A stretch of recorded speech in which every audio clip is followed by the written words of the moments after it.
There's just something about the beginning of a new month that always feels like a fresh start. Before I even open my planner, I like to take a little time to reset. Hi, babies. Looking back, July was definitely a month of progress. What is that? I paid for some major expenses that I've been planning for and some that I wasn't, including replacing my tires after they almost caused me to fail my inspection for my car. My emergency fund took a big hit, but that's exactly what it was there for. One of the biggest milestones this month was paying off my larger personal trainer loan that had been accruing interest. Finally paying it off feels like a huge accomplishment. Now it feels like I'm ready for the next chapter. Oh my God. Well, almost. Even with a few unexpected moments along the way, I'm really proud of how far I've come. This month, I'm still working on paying off my very last debt. Even though it's not accruing interest, I just want it gone. If everything goes according to plan, next month I'll finally be able to focus on rebuilding my sinking funds and my emergency fund. That's a chapter I've been looking forward to for a very long time. Lately, I've been thinking a lot about where I want my finances to be a few years from now. It's exciting to finally start looking beyond debt and toward building long-term financial security. That's what inspired me to create a brand new savings roadmap to help visualize my goals and actually put them down on paper. I'll be sharing it with you at the end of today's video. But first, get your comfy clothes, get your favorite drink. Let's create my August budget together. Hey guys, so it's time for the August budget finally. I'm so excited. I have my Budget Mom Budget by Paycheck workbook. I got my new pretty flowers from the store. Oh, I love them so much. And we have Prosecco and Peach. All right, so and I got my laptop. I always do my budget in Excel. I'll always have the spreadsheet that I like to use in my description. It's from a different Etsy seller. I love it, obsessed with it. It has all different views of your budget. So weekly, monthly, annual, everything. So I like to set it up in there because it's quicker to do the math. And then I'll transfer it in here and record everything. All right, so this is the budget calendar. It comes unlabeled, so you can start at any month that you want. These tabs also come unlabeled. And I'm going to use my smart calendar from the spreadsheet. It automatically puts all of your bills in there, and then you can enter your paydays just to see where everything is due. And then you can decide from there which paycheck will pay each bill. And I'm gonna fill this all out, but I'm gonna speed it up.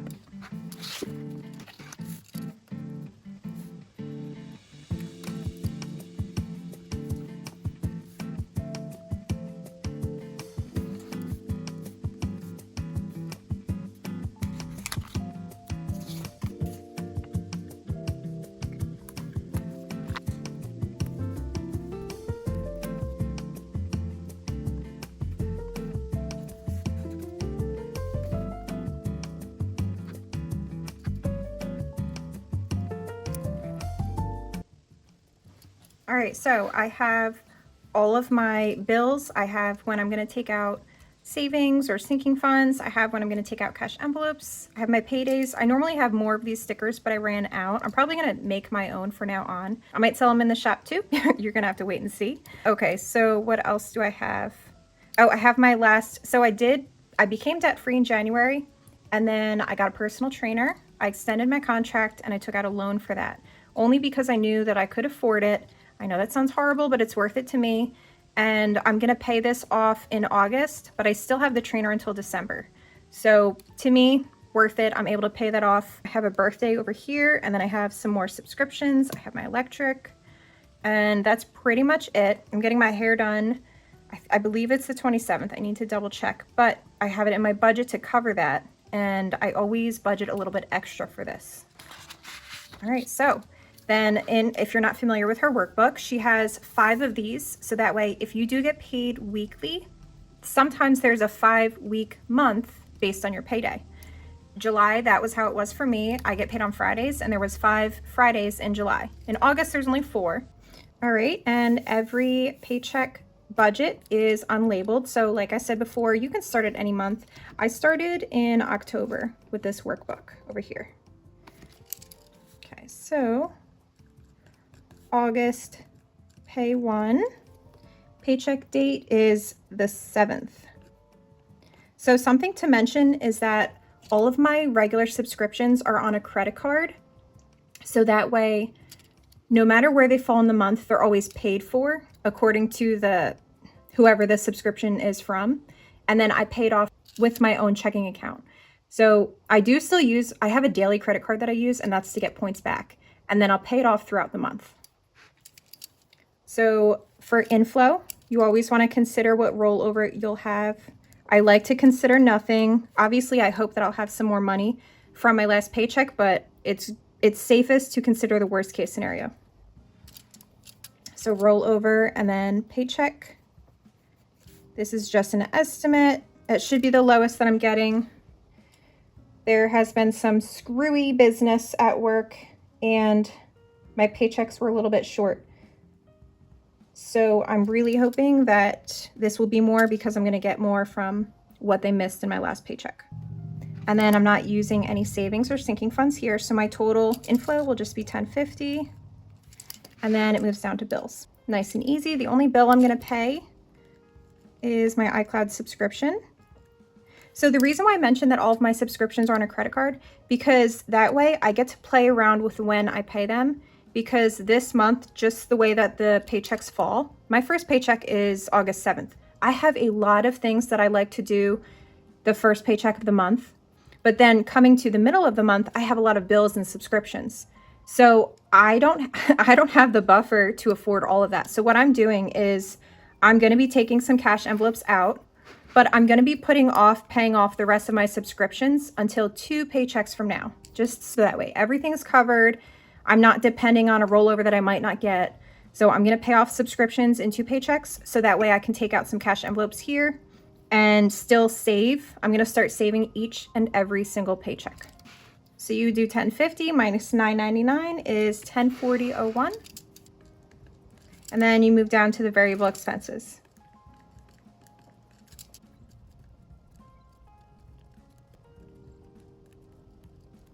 All right, then you get the total of all of these, which is $405. And you do $10.40.01 minus $405. Bring that over into savings.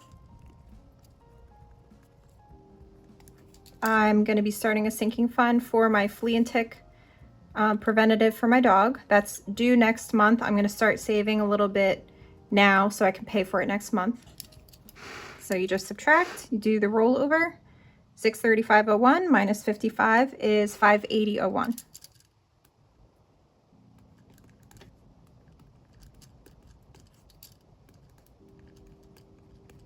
And then my trainer debt is due. And what you'll see is in the rest of the month, I'm paying off that entire trainer debt. Even though it's interest free, I don't want any debt on my name at all whatsoever.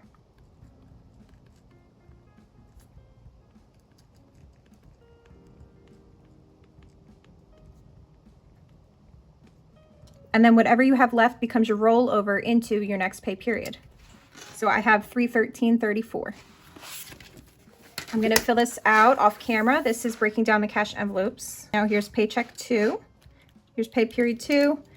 My rollover was $313.34.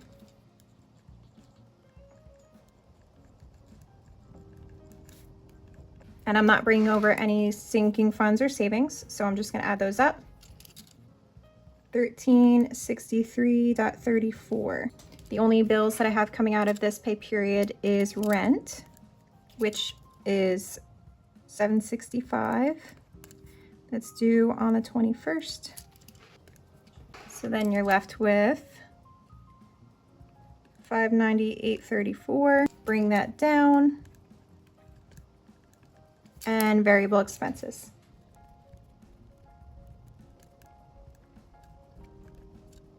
So I have this give back category that I started when I paid off all of my debt in January. And what I was doing is I was buying $40 worth of stuff every month and sending it to an animal shelter based on what they needed on Chewy. You can look up animal rescues that are local, order it straight from Chewy, and then it'll ship it. So you don't have to physically deal with anything. You literally just make the payment. And then we have a stray cat that we've fallen in love with. So I'm buying him a few cans of food every week, and I'm counting that as my give back because he's really not mine. He disappears for a few days sometimes, but I like that I can make sure that he has food and kind of, I pulled the tick off of his ear. He's my boy right now. I unfortunately had to put down my cat a few months ago, so it's been hard, but you know, having him around, it's pretty nice, honestly. All right, so then you get a total for all of these and you subtract from the leftover. The total is $525. $73.34 is what's left. And then, like I said, I'm gonna start saving from every single paycheck. I'm going back to that flea and tick sinking fund. 60. I don't recommend bringing your checking account this low, but I'm just doing this so I can pay off all of my debt this month. This is how the things fell. I do have a little tiny buffer in a different account that if need be, I can transfer it in here if something is more expensive than I thought. So I am leaving $13.34 in my account. Roll that over for the next pay period. Again, we're starting with roll over $13.34 and then estimate of my paycheck. So that total is $1063.34. Now you're going to see the subscriptions that I was actually charged for on my credit card in the beginning of the month.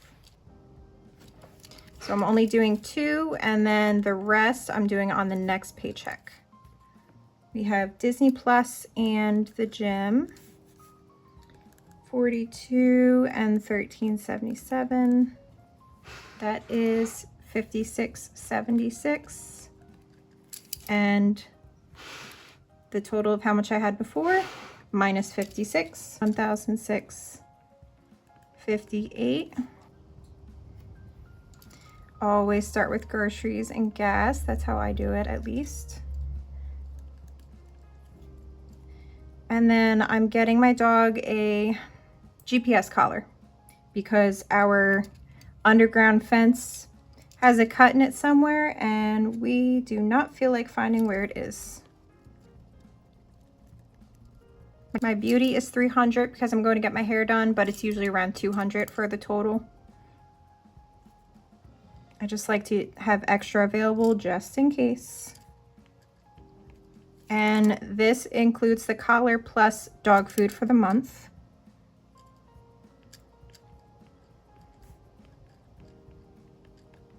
Total of that is $910. Left over $96.58. And we're going to be saving a little bit again.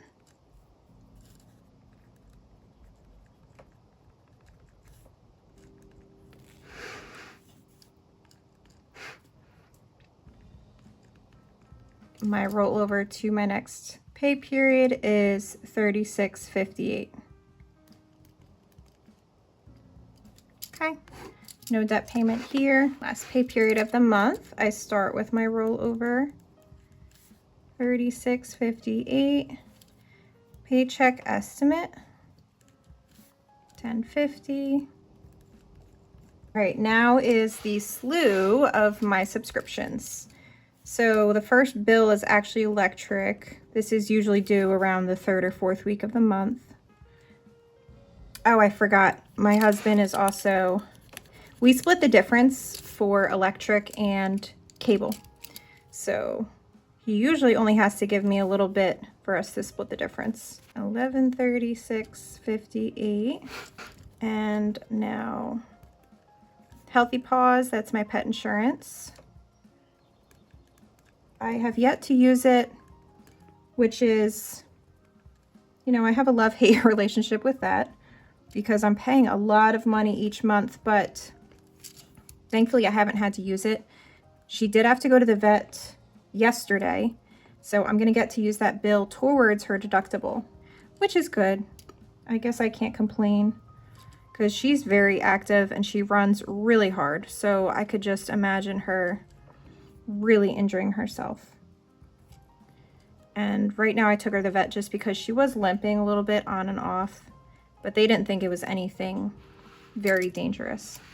I always like to have a buffer in my budget. You don't want to take your account down to 0. Even if you're doing a zero-based budget, that would mean that you're just giving every dollar a job. And being a buffer in your account is a job for your money.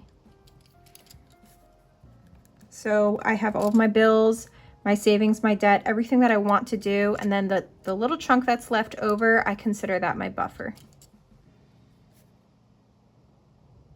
I know only because I've done the whole paycheck for this period in Excel that my buffer will be $134.80.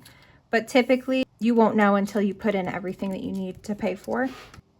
So this total is $484.26. Got $652.32. My only variable expenses will be groceries and gas because I'm paying off my last debt. My credit report will be completely debt-free. I'm so excited for that. It's literally been since I turned 18. I've always had a little bit of a balance. Yeah, just, it's so easy to fall into, and it's taken me 6 years to pay off $77,000. Not fun. Not recommended. It was very stressful. My car broke down a bunch of times. I had so many things come up that put me behind in my debt goals, but in the end, I was still making progress, making payments. Oh wait, this is wrong. Yeah, I had a lot of things come up, and sometimes I had to charge emergencies and things like that while I was still in debt. But that is because I chose debt payoff before I had an emergency fund. If I had to do it all over again, I honestly don't know what I would do, because having an emergency fund first would have prolonged my debt payoff, but I would have had the security of being able to cover emergencies. So it's still very hard for me to decide. Like, clearly I'm bringing my account down pretty low just so I can pay off my debt completely, but that's my choice. And I do know that I have a little bit of a buffer elsewhere that I can use. It's not significant, but it will help keep my account positive.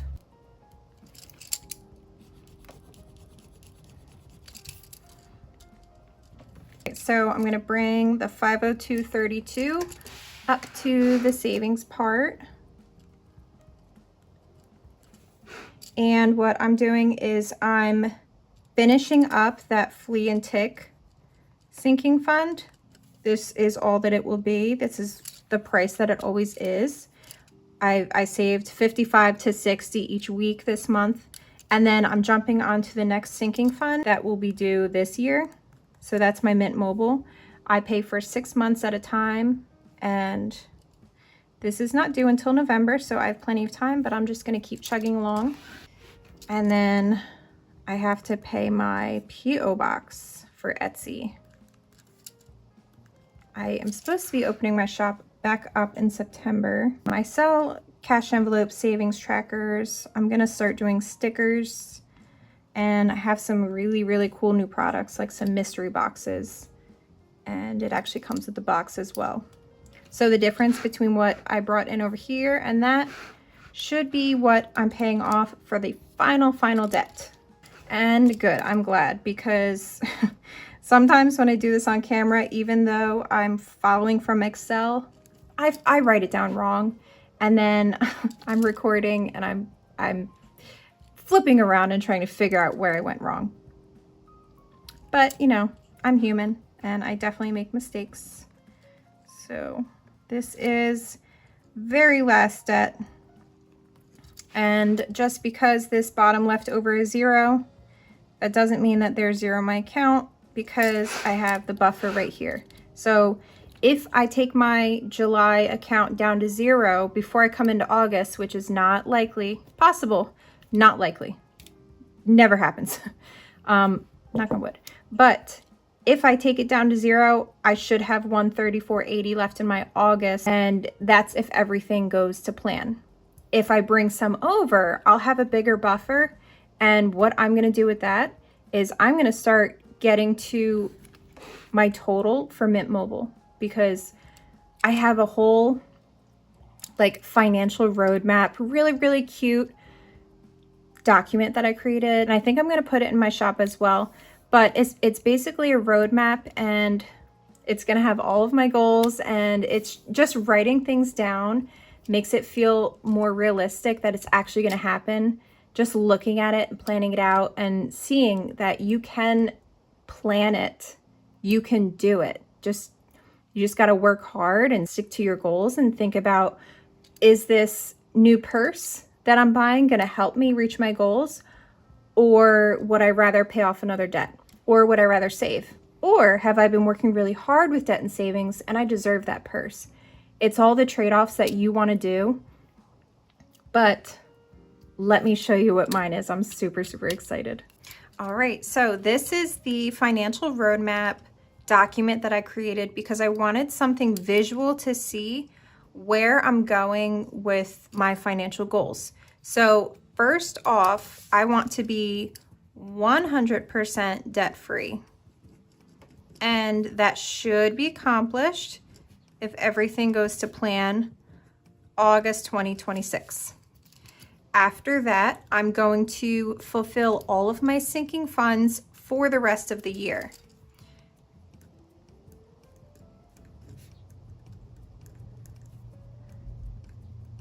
Oh, whoops. I don't know, I didn't calculate when I could theoretically get that completed. I would have to kind of make a budget for September and October. I don't know how long it will take, but I don't think I have too many sinking funds since we're already in August. So I'm gonna write that. And then what I actually want to do in 2027 is every January, I'm going to fill up all of the sinking funds accounts that I have for that whole year. So in January, I will have every sinking fund that I need in their own little account. I use Capital One savings accounts because you can label them and they're high yield savings accounts. So that's another reason to use Capital One. So then I'm going to do, I'm not too sure which one I want to do first. So honestly, I would take your feedback. I want to have 1 month ahead set aside, but I also need a starter emergency fund because last month I had used up pretty much all of my emergency fund on brand new tires. I almost failed my inspection for my car because my tires were so bad. So I said, you know what? I'm not gonna wait a month or two to save up $950. I'm just gonna take it from my emergency fund. That's what it's for. When you need the money right away for something, not because you wanna go get your hair done or you want a new purse, something that is very, very important and you need to buy it now. So I don't know if I wanna do 1 month ahead or emergency fund first, but the end target is home down payment.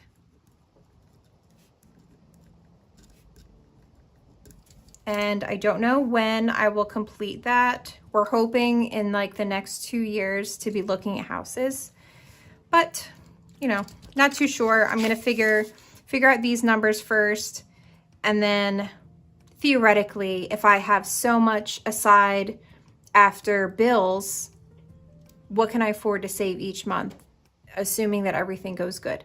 Now, it's good to have 1 month ahead sitting when you're working on a really big goal that's really important to you because, and I'll have the emergency fund and I'll have sinking funds. So everything will be pretty covered while I'm working on this big goal. So I can just focus on this goal. I'm excited for that, super excited. And then I have this second sheet where you can break down all of your goals. Like I'm going to calculate what I need for sinking funds for the rest of this year. I'm gonna put that here, and I might put what months each sinking fund is due, just to kind of organize things, because I keep finding things that I forgot that I signed up for. And it might be every 6 months I get a charge or something, but I need just one list of all of my sinking funds, and I wanna put it on the fridge because I'm getting like blindsided by my own expenses. So that is pretty much it. I'm obsessed with how cute this is, but also how useful it's going to be to really see, like, visually, where are you headed? Because that itself is going to be a motivator, and it's really going to help you want to work harder towards your goals. And then you can think about those things that you're giving up, and is it worth it, and what do you really want? So when you're looking at this, it should definitely help you. And I'm super excited to open my shop back up. I'm gonna put this in the shop, probably just as a digital download, honestly. And I could offer it as regular letter size, and then I'll probably make one for A5 for those that want to use it in an A5 binder. But yes, I'm excited to calculate this out and see when I could actually get things saved. But first, in August, completely 100% debt-free. Oh, whoops, debt-free. Yes, I'm excited for that. All right, so let me know what you think. I hope this was helpful again.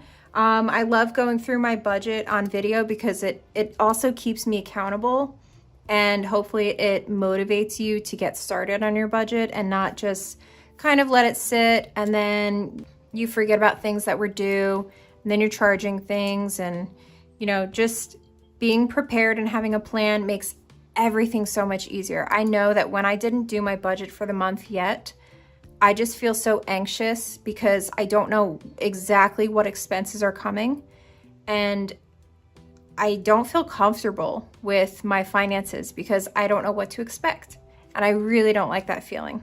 So let me know what you think, and I will see you guys soon. Bye.